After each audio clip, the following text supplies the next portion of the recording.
Hello friends, welcome back to Devop-trics. Today I am going to tell you about one more interesting topic in DevOps. I will tell you why test automation is important in DevOps, and I will also tell you some test automation tools which you can use and which are open source.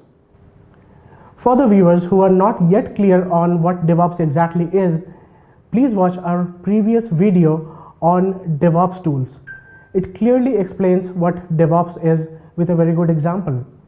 By the way, if you did not subscribe already to Devop-trics, please do so now so that you can stay abreast of all the new things that are happening in DevOps. But for now, let me just briefly explain what DevOps is. It is the coordination between development team and the operations team to automate the code development, code testing, infrastructure management, and overall release management through automation. Now, with this brief idea on DevOps, let me go to the topic of why test automation is important in DevOps. One of the goals of DevOps, as I have told you, is faster time to go to market, which clearly means that we have to develop the code faster and test the code faster. With manual testing, it can take a long time to test everything whichever is in your current build. Suppose there are tests which have to be tested on multiple browsers and different platforms. So manual testing is not really a good option there. Also, manual testing can be error prone. So it is very essential in DevOps that tests are automated. Now, what to automate? How much to automate? Do I automate all the UI test scripts or do I automate the unit test scripts? Let me explain. Test automation does not necessarily mean that we have to automate the GUI tests. There are multiple other type of test automations as well, namely API testing, unit testing, performance testing, and security testing. If you are not well conversant with these terms, do not worry, I'm here to help. Let us go one by one. Let us first take what unit testing is. Unit testing is for directly testing the code that has been written, and we have to define what is a unit. Suppose for the defined code we say that the unit is nothing but a class. So we will test all the functions that are written for that class with some known inputs. There are multiple tools which can help you do that. Some open source tools are TestNG, JUnit, and NUnit. Different type of technologies and protocols can be used for web services like SOAP or REST. There are multiple libraries available in Java which are open source and can be used for web service testing. For example, REST API is a very good library. Now, if your code uses APIs or web services, it may also happen, for example, that you are dealing with a payment service and it is not activated or integrated with your code right now, but you have to test it. There are some tools available which are for service virtualization.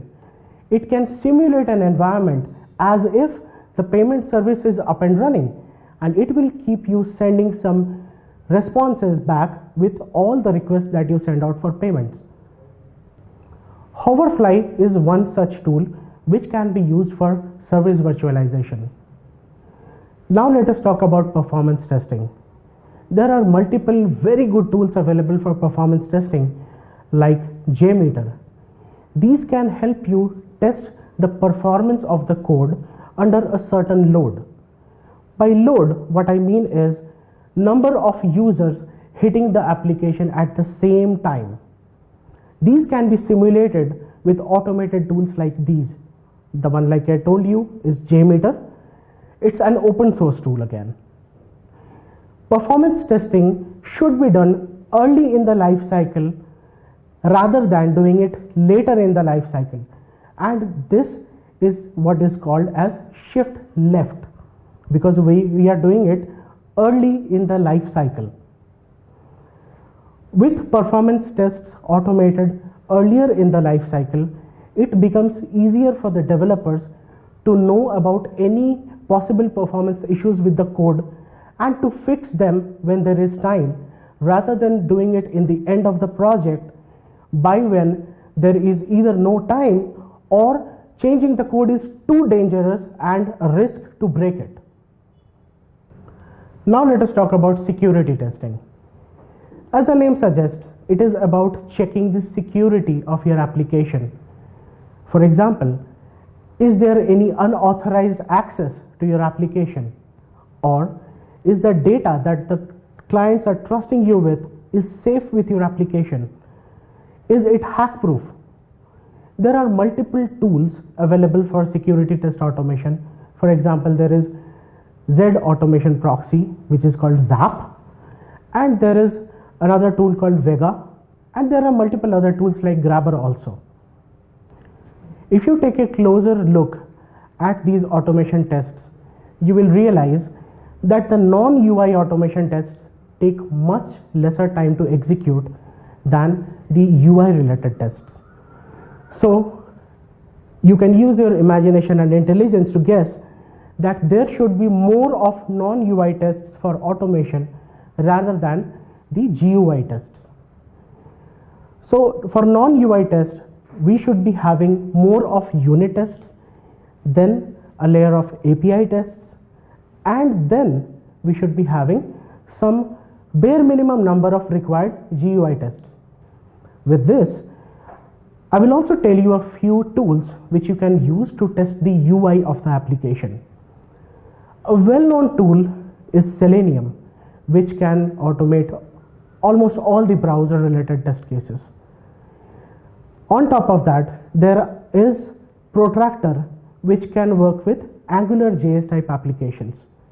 Not only just your laptops and desktops, you can also automate the tests on mobile devices using tools like Appium, which is good for Android application as well as iOS application, that is the Apple applications, and it can also work on HTML5, which is a hybrid technology. There has to be some exploratory tests on top of test automation. Now, since exhaustive testing is not possible, there has to be a risk-based approach towards testing. At Devop-trics, we teach about all these type of automated testing plus exploratory testing techniques. So with this, I would like to wind up this session. I really hope it was useful for you. At Devop-trics, we train both individuals and corporates on important testing concepts like exploratory testing, test automation skills and tools like Selenium, Appium, Protractor, and REST API over Maven and TestNG. We also train you on DevOps tools and concepts. We work very closely with all the stakeholders to plan, implement, and design end-to-end DevOps pipeline. Please don't forget to subscribe. Hit that subscribe button now to stay abreast of all the cool things that are happening in the DevOps world. Thanks for watching. Happy learning, happy evolving. Thank you.